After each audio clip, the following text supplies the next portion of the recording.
Irmo sem spoznala slabi 2 leti nazaj v Žireh, ko sem tam predstavljala svojo prvo knjigo Dovoli si, da siješ. Ko sem lani pripravljala drugo zborovanje Modrost je most z naslovom Modrost vedancev in veht, sem Irmo povabila kot eno izmed predavateljic. Njeno predavanje si lahko pogledate na moji YouTube strani, zapis pa v zborniku Modrost vedancev in veht. Iz nje sijejo ženstvena milina, mir, notranja moč in modrost. Morda zna prav zaradi tega tako tenkočutno prisluhniti sebi, človeku, rožam in krajem. Spoznala sem jo že v več njenih vlogah. 2-krat letno organizira ezoterični festival v Žireh. Lani septembra sem na njem predavala tudi jaz.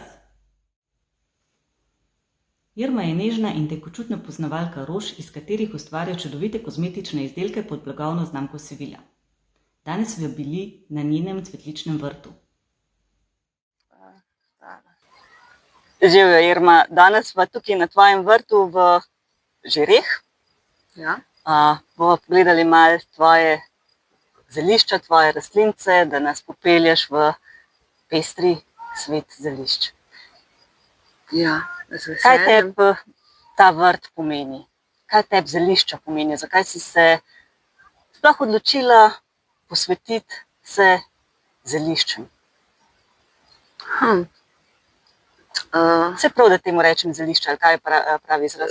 Ja, v bistvu zelišča ali pa jaz na nek način kar rečem rože, ali, ker so tudi za pogledati lepe, učinkovine imajo dobre. Dišijo. Esence so prav posebne, od vsake posebej. Tako da se mi zdi, da če bi rekla samo zelišča, da je tak zelo ozek. Premalo. Ja, premalo, ja, tako. Ker kot sama vidiš, če se že greva od začetka pa čisto tam do konca, da se že barve razvrstijo, same oblike in vonji, kot si rekla. Ja, na vsakem metru je popolnoma druga vonjava. Ja, tako, ja. In v bistvu mi predstavlja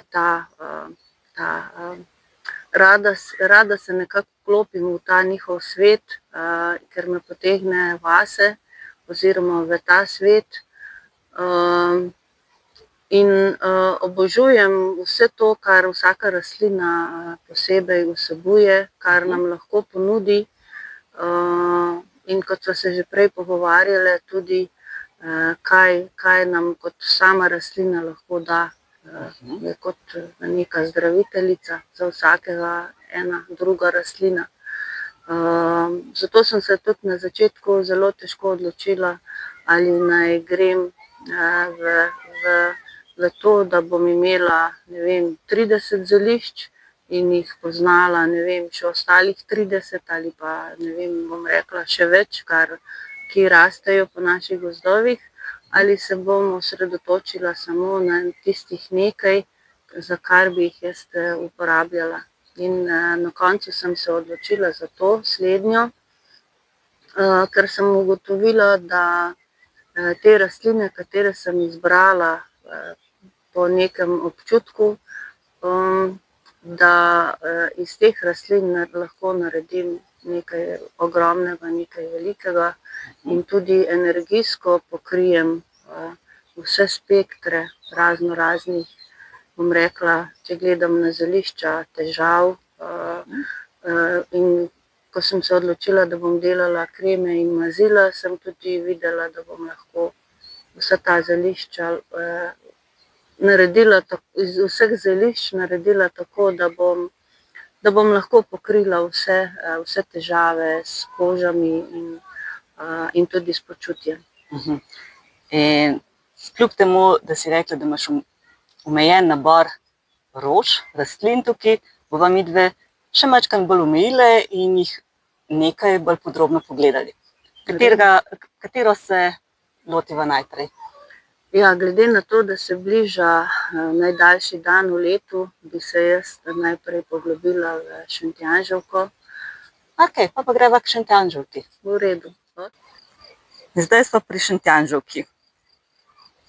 trenutno je njen čas, ne? Tako, Šentjanževka naj bi bila kresna kraljica noči, ker se odpre ravno v času, ko je najdaljši dan v letu. Zato so ji po starem rekli, da je kraljica kresne noči.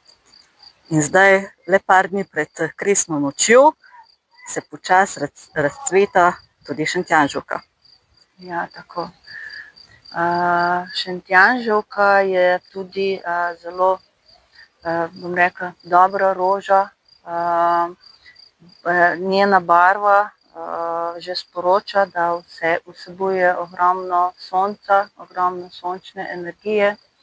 Že zdravnik Alfred Vogel je pisal, da bi se morala vsaka ženska vsaj enkrat na teden namazati s šentjanževim oljem po celem telesu, da bi v svoje telo vnesla energijo sonca, ker nam manjka, da bi ojačale to svojo ženstvenost, to svojo žensko energijo, ki se v današnjem času kar nekam izgublja.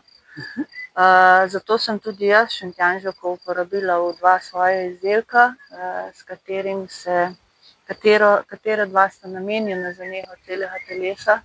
Marsikdo ne ve, če tega ne prebere, ampak sem hotela vnesti v dišeče maslo in v olje fokus in romantiko. Sem vnesla šentjanževo olje. Ta 2 olja sta res tako fantastična. Ja, in jih obogatila še s smiljevim oljem. Tako da mi je bil to res glavni cilj, da naredim proizvode, s katerim se bo šentjanževka uporabljala. Ker drugače je zelo, nekateri sicer jo uporabljajo, ampak je treba tudi, ker če se namažeš šentjanževim oljem, si izjemno masten, težko potem oblečeš. Tako da sem olje potem umestila še v druge maščobe. Šentjanževko so včasih zelo častili, dajali so tudi vejice nad vhodi, nad vrati, ker so bili mnenja, da zanimivo je bilo rečeno, da nekateri so bili mnenja, da odganja nesrečo, drugi pa so rekli, da privablja ljubezen. Zdaj pa, kaj si se odločil? In potem, ko sem razmišljala tudi, kako je recimo pri nas, bom rekla, v svetu, ko se nekdo grejo protestirati za boj proti, ne vem, proti vojnam, ali pa da greš za ohranitev miru.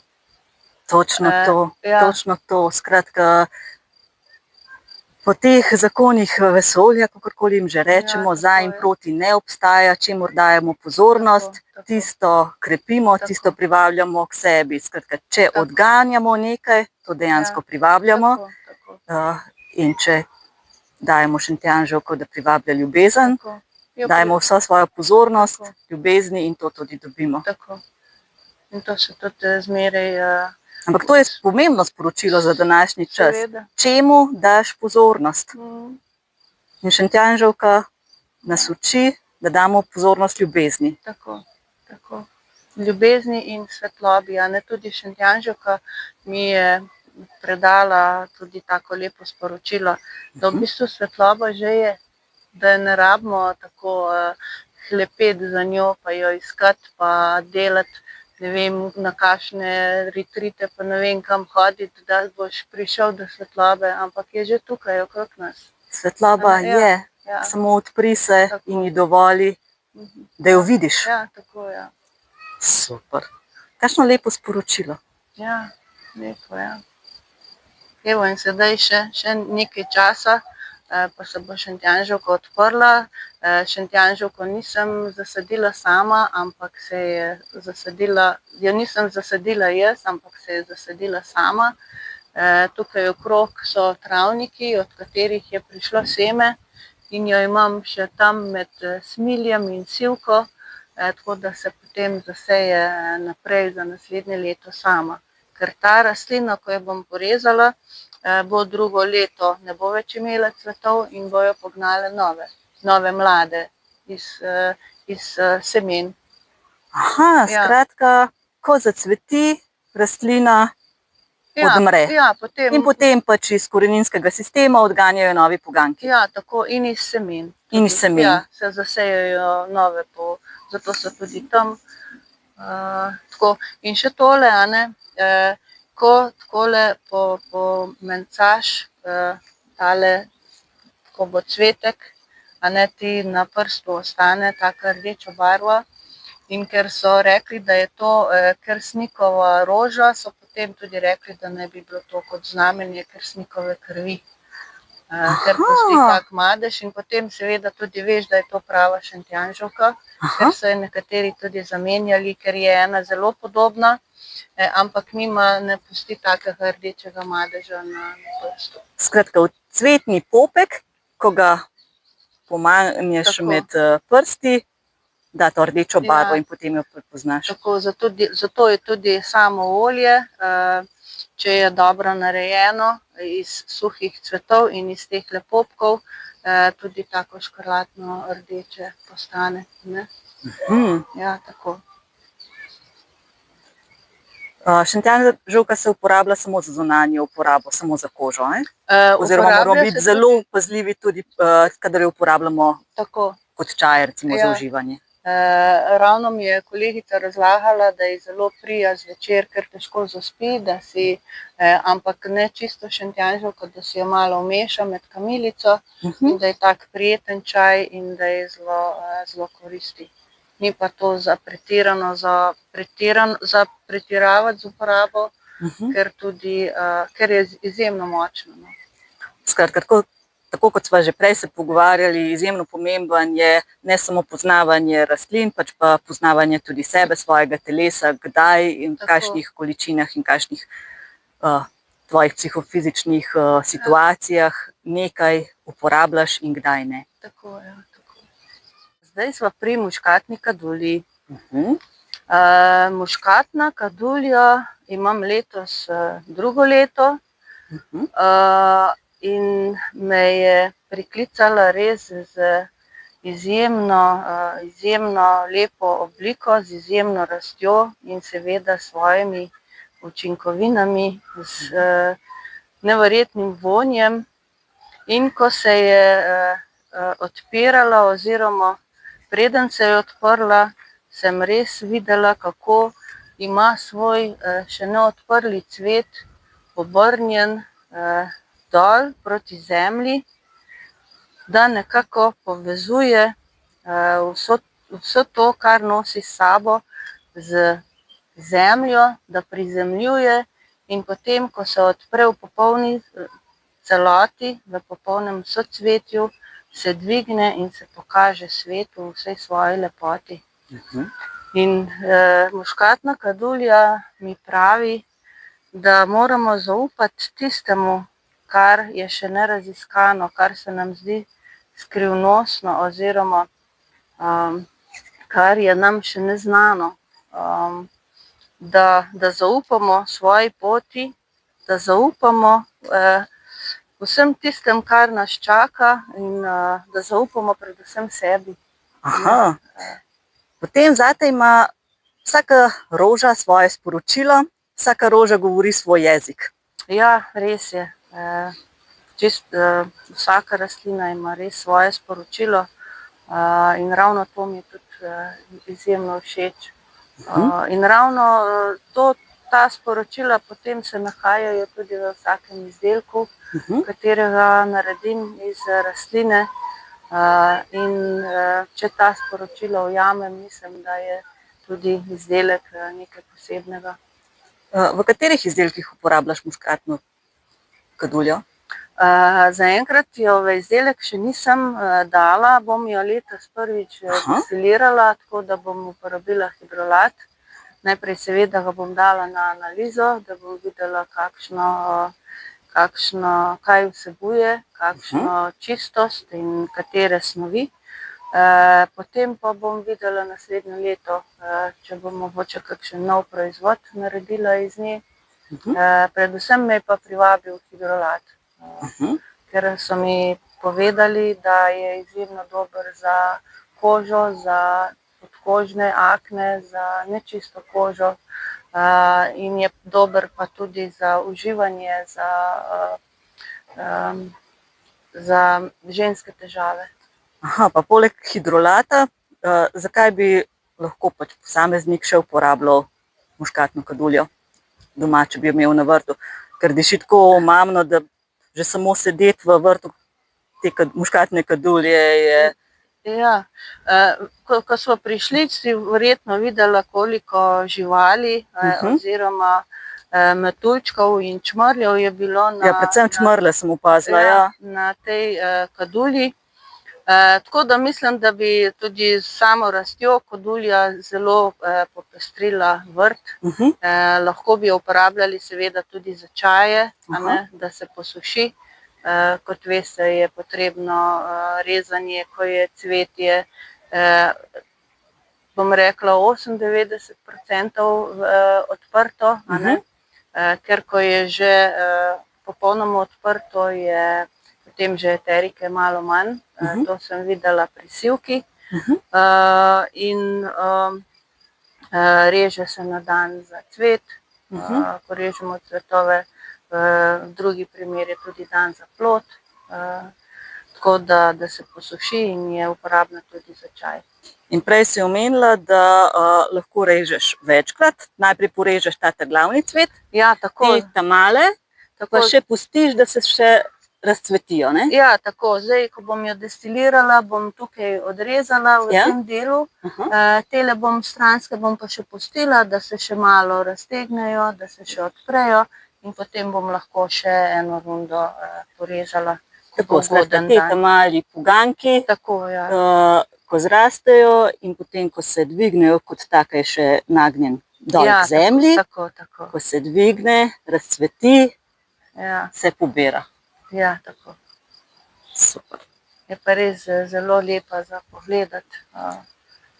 In dvoletnica je, si prej rekla, ne? Tako. Prvo leto so te... Ja, prvo leto so te male, ko se zasejejo. Naslednje leto pa se potem povzpne navzgor. Povzpnejo in razcvetijo.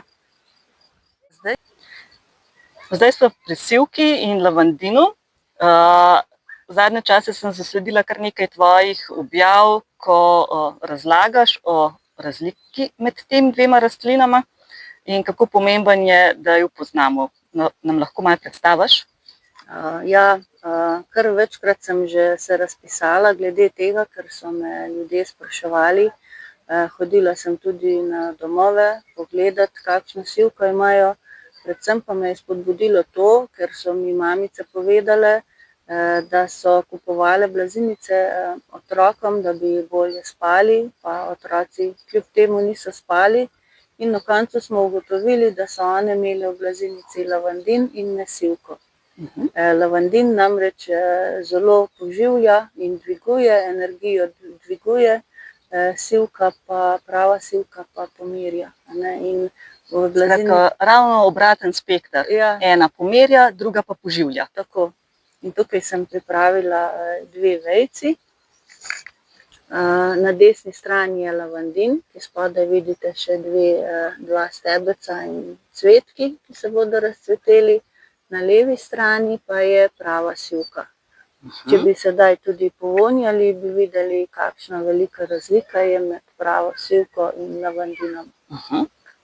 Tako da prava sivka uporabljam za eterična olja, lavandin pa uporabljam za deodorante in pa za repelente.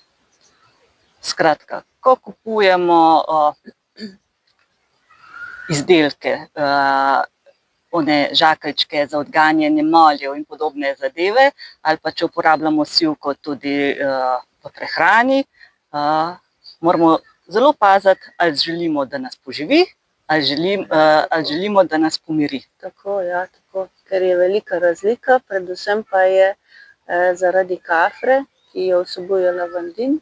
In kafra pa izjemno poživlja, seveda je pa tudi zelo dobra za mazanje mišic, če se naredi kremo iz lavandina, ali pa za boleče sklepe, in pa kot sem že rekla, za repelente. pa za deodorante. Veliko bolj učinkovit. Kot jedilna je pa sivka tista, ki jo uporabljamo. Ta prava sivkica.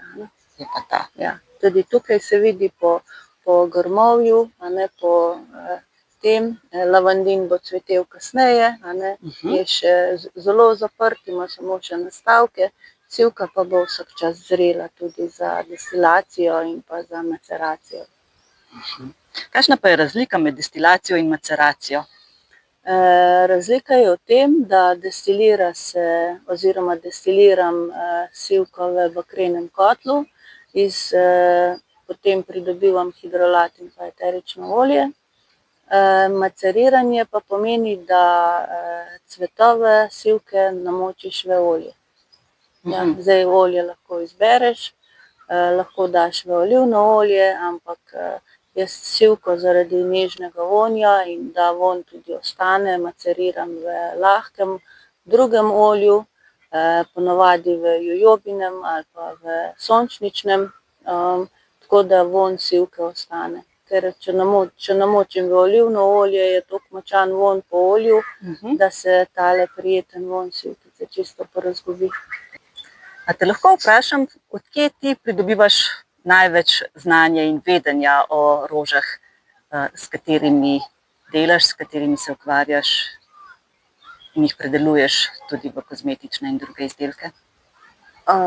V bistvu največ jih pridobim, ko hodim na tržnice, ko me obiskujejo razni ljudje. Nekateri pridejo samo zato, da mi nekaj povedo, nekateri seveda najprej vprašajo stvari, pa potem mi kaj povedo ali pa samo namignejo.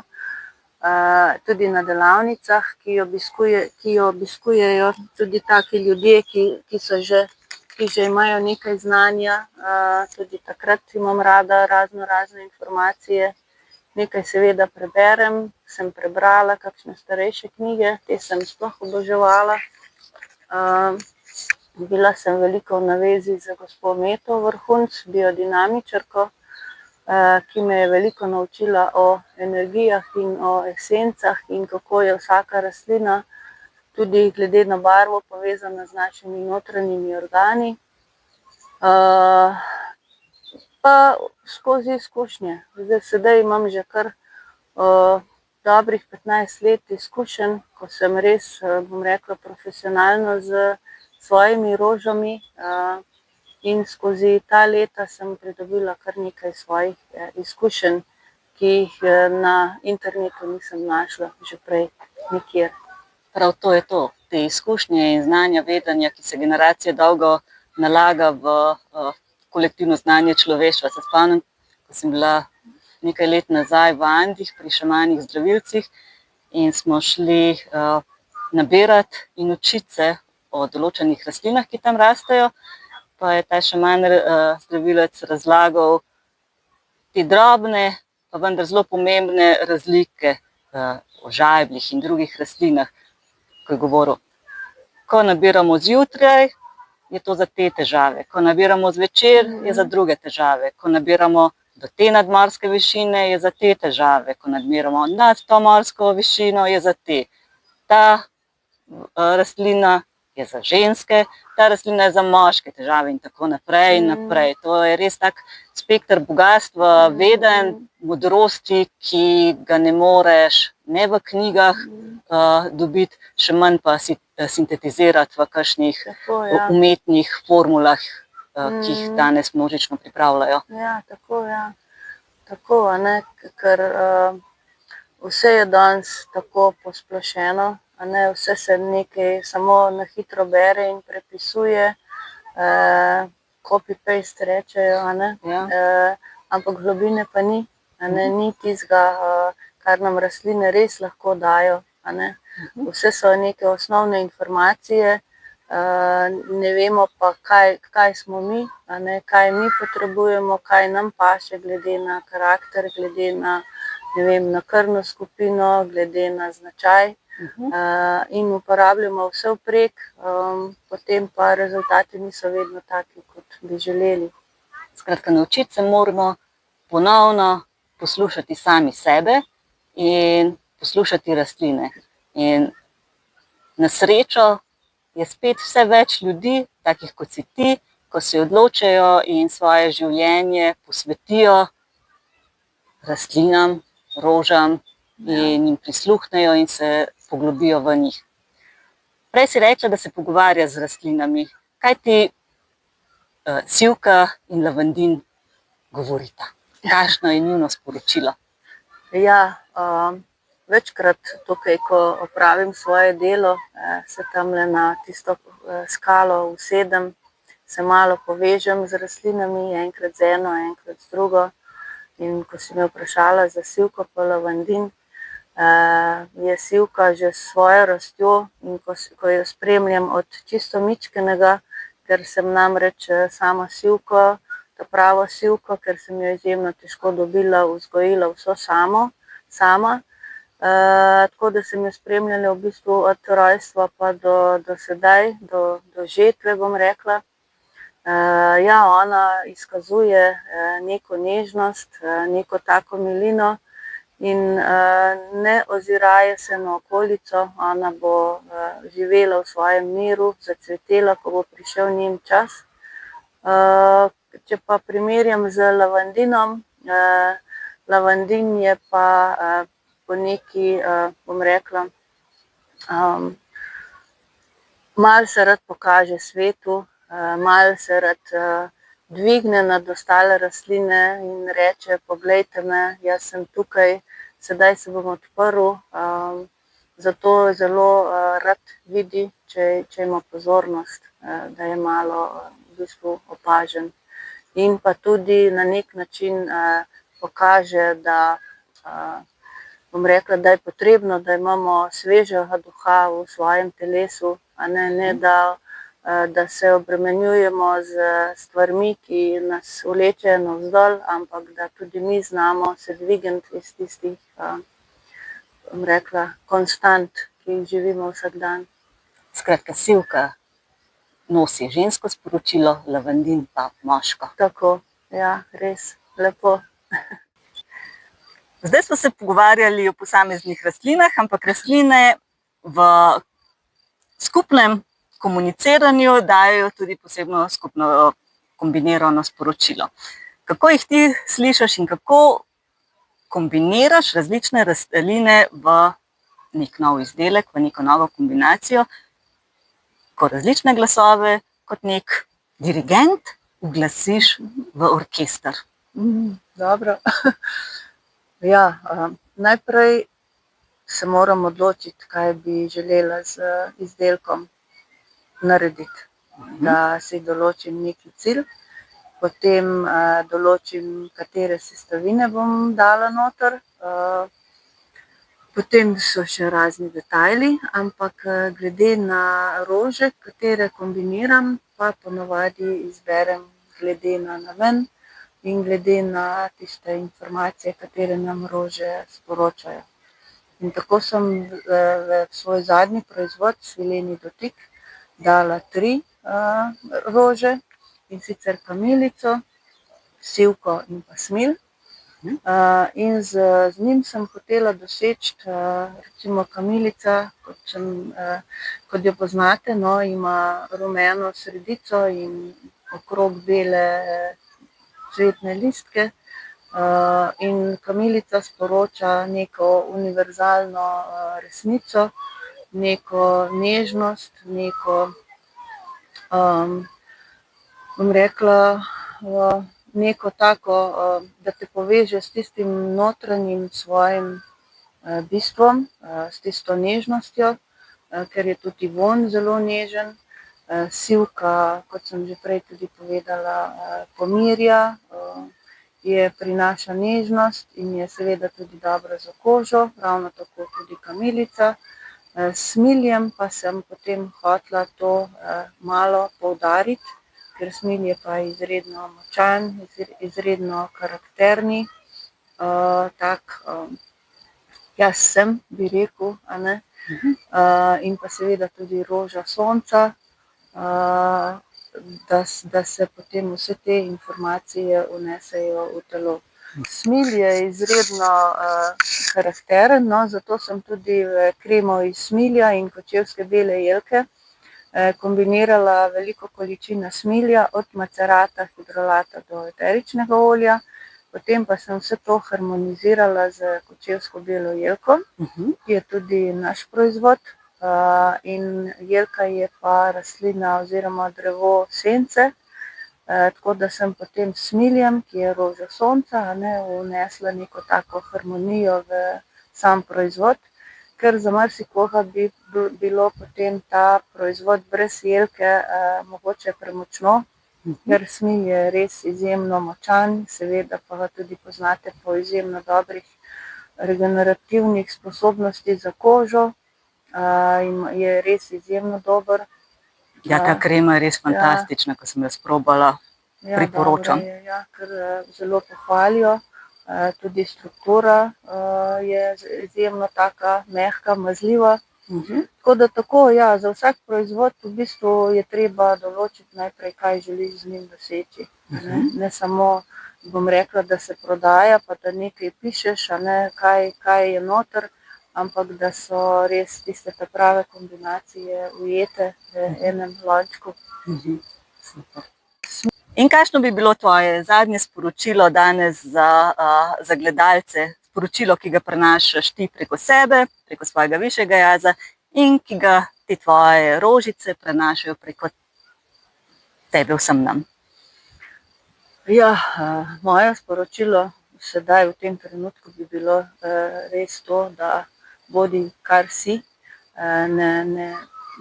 ne bodi to, kar bi drugi želeli, da si, bodi avtentičen, ker imamo vsi ogromno bogastvo v sebi, neizmerne veličine in prav je, da se povežemo najprej sami sabo, da ugotovimo, kaj želimo, kdo smo, kaj bi lahko predali svetu. In to mislim, da mi je najbolj pomembno. Mogoče tudi zaradi same mene, ker sem bila tudi izjemno okupirana iz vseh strani, pa daj to, pa daj ono, pa to ni v redu, pa daj to naredi, pa kdaj boš to naredila. Ampak če poslušaš okolico, potem si na koncu največkrat popolnoma zmeden, izgubiš sebe. Zato bi res priporočila, da bodi to, kar si. Bodimo pristni, bodimo avtentični, poslušajmo se, povežimo se in spet najdimo svojo moč in se opolnomočimo. Tako. Hvala, Irma. Hvala, Vesna. Opojni vonorož na njenem vrtu je v meni budil radost, notranji mir, globino, brezmejnost, povezanost. Spoznala sem to čudovito rastlino, muškatno kaduljo, in vejico odnesla s seboj domov. Kako opojno diši.